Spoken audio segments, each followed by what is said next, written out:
amejo mu gatondo kiro novuga zomana ndamutwara ahantu ndimbati bamutwo kujaji ubera ari ingatazi oya ari ingatazi kumukeke yawusigaje nkawo vuga ibyawe uyu wewe uravuze ko amaze igihe gito yakoze mariage hari n'igihe byo taza urabona ko niba akoze mariage vuba uwo ngo bashobora kugira ndavuga ibyanjye nyine ejo nutaza bakubohe naho ibya mutima byo mutima umaze kubyimba munzi mu gutwenza nubwo nahagarara hariya nkazamura akaguru agashyira ku mutwe watwega kureba iyi nda ukabona akaguru kari ku mutwe birahagije.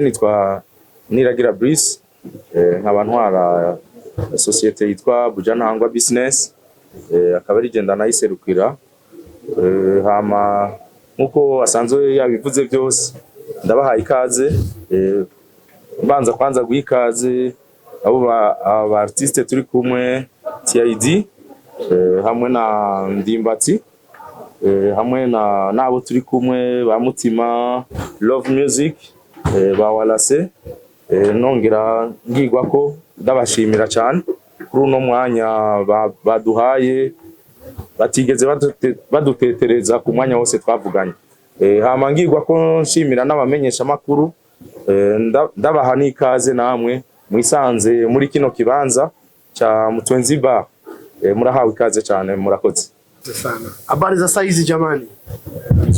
Najua mimi Amarundi siwezi lakini Kiswahili naweza sana, Kiingereza pia naweza. Lakini tutaelewana. Kama mnavyojua ni TID, Top in Dar es Salaam, East Africa Legend. Niko na awards kama 10. Nimezunguka dunia nzima kwa ajili ya kusukuma muziki wa Tanzania. Kiswahili kimekuwa na Burundi ni kama ni nyumbani kwangu sasa. Kwa sababu nashirikiana na muziki wa Burundi na mapromota. Na nimekuja hapa kwa mwaliko wa Bwana Bruce Mutwenzi bar. Wameniita kufanya show lakini sio show ya playback, ni show ya band live. Nitakuwa na Ingo live band. Kama mnavyojua muziki wangu ni muziki wa kila mtu na kila mtu ameshausikia hata kama alikuwa ni mdogo. Kwanza nashukuru, kwanza nimpongeze Bwana Bruce, maandalizi ni mazuri. Waandishi wa habari wamefika wengi, na maana habari zetu zitafika kwa watu wengi. Na nashukuru kwamba mmetupokea vizuri. Na mimi kusema ukweli wa moyoni, nimefurahi. Nimefurahi na furaha hiyo imenisababisha niwe na confidence ya kufanya performance kubwa kali na live band. Kama mnavyojua vijana wa siku hizi ni wajanja tu. Auto tune nyingi kwa studio, akipatiwa microphone stage na live band instruments anashindwa. Kwa hiyo sisi tutaelezea, tutaonyesha, showcase, transform muziki wetu kuwa international. Nimejiandaa, nimefanya mazoezi sana mengi, nimefanya push-ups nyingi, nimefanya weight, nimekimbia. Sababu ukiimba live band unatakiwa uwe na pumzi. Uko unaimba chorus wewe, unaimba verse wewe, unaitikia wewe. You have to be very perfect and very active. Kwa hiyo nimejiandaa, na kama kuna chochote mnataka kuniuliza niko tayari. Mbere na mbere ngewe ndabanza gushimira Imana ikomeje kuturinda. Nongere nkurikizeho boss Brice watekereje akavuga ati ku munsi nk'uyu w'ejo w'itariki ya 6 nzateranya abantu nuwo kubahwa cyane ko ubu turi hano kubera murebe ukuntu mwese mwafasha amakamera yanyu mukaza hanga.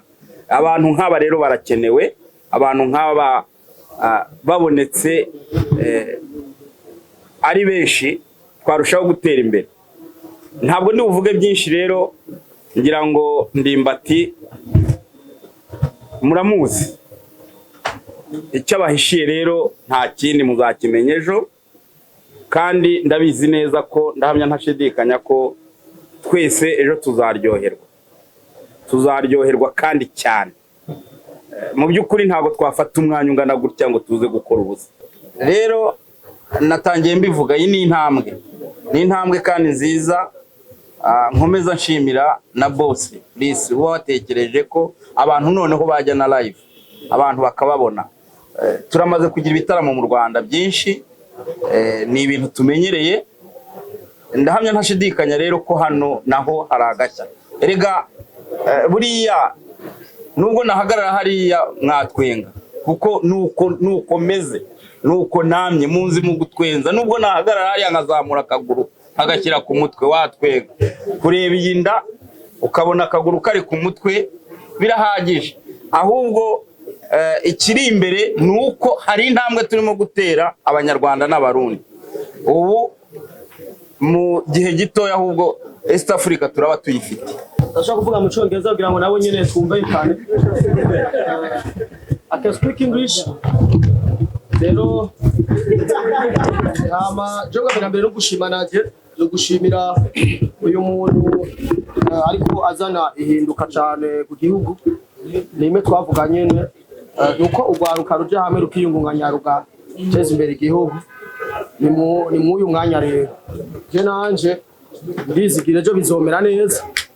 Amejo mu gatondo kino novuga zomana ndamutwara ahantu NDIMBATI bamutwo kujyaje kubera ari ingatazi. Oya ari ingatazi kumukeke yawusigaje nkawo vuga ibyawe. Okay. Hama rero kuvyerekeye ejo murakoze kazi karanzi bagitse murakoze.